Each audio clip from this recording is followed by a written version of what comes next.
25 August 1989 flight 404 of Pakistan international airlines Gilgit airport سے اپنی اڑان بھرتا ہے۔ پلین میں 49 پیسنجرز کے ساتھ 5 کریو ممبرز سوار تھے۔ ایئر ٹریفک کنٹرول کی اجازت پر یہ 7:36 پر اپنی اڑان بھرتا ہے۔ چونکہ یہ ایک ڈومیسٹک فلائٹ تھی تو اس کو درکار تھا کہ یہ پہاڑوں کے اوپر سے اڑان بھرے۔ فلائٹ میں سب کچھ ٹھیک جا رہا تھا، لیکن ٹھیک 9 منٹ بعد 7:45 پر پائلٹ سے جواب موصول ہونا بند ہو گیا۔ ATC نے بہت کوشش کی کہ رابطہ ریکور کر سکے، مگر کچھ رسپانس نہ ملا۔ جب ATC کو شک ہوا کہ فلائٹ کے ساتھ کوئی حادثہ پیش آیا ہے تو انہوں نے سرچ آپریشن کے لیے فوراً ہیلی کاپٹرز بھیج دیے۔ ہیلی کاپٹر کے 3 سے 4 گھنٹے تک سرچ کے بعد جب کچھ نہ ملا تو اس میں پھر پاکستان نے انڈیا سے مدد مانگی، جس میں انہوں نے اپنے اسپیشل جیٹس بھیج دیے اور گلگت کے پہاڑوں میں فلائٹ 404 کو ڈھونڈنے لگے۔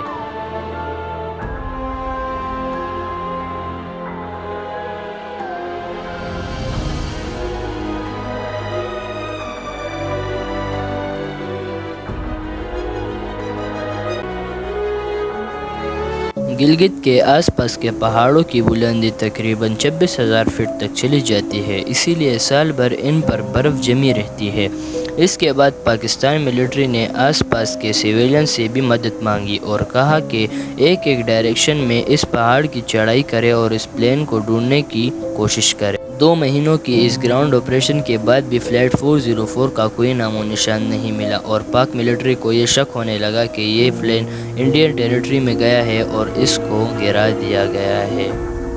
تو سب سے پہلے جانتے ہیں کہ یہ ایئرپورٹ کہاں پر ہے۔ یہ ایئرپورٹ گلگت میں ہے، جس کو دونوں طرف سے پہاڑوں نے گھیرا ہوا ہے۔ ایسا نہیں کہ پلین ڈائریکٹلی پہاڑوں کے اوپر سے جائے گا، بلکہ یہ وادیوں کا راستہ اختیار کرے گا جو اس کے لیے سب سے سوٹیبل روٹ ہے۔ اس گرافک میں آپ کو بلو لائنز کے ذریعے سے راستہ دکھایا گیا ہے اور ان کے بیچ میں ایک جگہ آتی ہے بنجی، جس کے اس سائڈ زون کو گرین لائن سے ریپرزینٹ کیا گیا ہے۔ کبھی کبھی پلین کو اس گرین لائن سے بھی فلائی کرنا پڑتا ہے، لیکن ایسا کیوں؟ اس راستے میں کچھ عظیم پہاڑ جیسے ننگا پربت آتے ہیں، جس کو ریڈ لائن سے ریپرزینٹ کیا گیا ہے۔ اب بات کرتے ہیں اس پلین کے بارے میں۔ PIA 404 کا طیارہ فوکر F-27 کا ایک ماڈل تھا، جس کی سپیڈ ٹیک آف پر 460 کلومیٹر پر آور ہوتی ہے۔ یہاں اس سپیڈ سے معلوم ہوتا ہے کہ ان 9 منٹ میں یہ پلین 70 سے 75 کلومیٹر کی دوری طے کر چکا تھا، اور ATC کے مطابق یہ پلین بنجی کے قریب پہنچ چکا ہوگا۔ اس انفارمیشن کے مطابق پلین ننگا پربت یا چنگرا ہلز کے ساتھ کریش ہوا ہوگا۔ یہاں ATC کو یہ بھی معلوم نہیں کہ پلین نے کون سا روٹ استعمال کیا ہے۔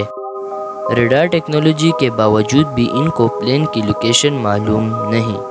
اس کریش کے دوران ATC کے پاس پرائمری سرویلنس ریڈار تھا۔ اس میں سمپلی یہ ہوتا ہے کہ سیٹلائٹ سگنلز ایمٹ کرتا ہے جو پلین سے ٹکرا کر واپس آتے ہیں اور ان کو پلین کی لوکیشن معلوم ہو جاتی ہے، لیکن اگر ان کے بیچ پہاڑ آ گیا تو پھر سگنلز جانا مشکل ہے۔ اس کیس پر میرا پرسنل اوپینین یہ ہے کہ پلین گرین روڈ پر کسی پہاڑ سے ٹکرا گیا ہوگا۔ اس کی 2 وجوہات ہیں۔ پہلا، یہ بنجی کے آس پاس انڈس ریور اور استور ہے، جن کے گرد چھوٹی بستیاں ہیں۔ اگر پلین وہاں آس پاس گرا ہوتا تو لوگوں کو لازمی خبر ہوتی۔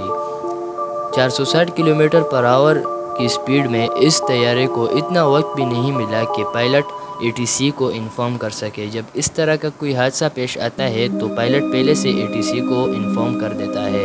جب پلین کسی میدان یا پہاڑ پہ گرتا ہے تو جیٹ فیول کی وجہ سے برف میلٹ ہونے لگتی ہے اور پلین مزید ڈیپ چلا جاتا ہے۔ شاید یہی وجہ ہے کہ آج تک فلائٹ 404 نہیں مل پایا۔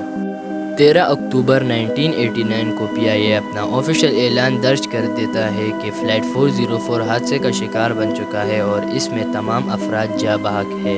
اور انڈیا پر انگلی اس لیے اٹھائی گئی کیونکہ اکثر فوکر F-27 انڈیا کی لائن آف کنٹرول کی جاسوسی کے لیے استعمال ہوتی ہے۔ اس وجہ سے یہ شک ہوا کہ شاید انہوں نے اس پلین کو گرا دیا ہو۔ مزید ایسی ویڈیوز کے لیے سبسکرائب کریں۔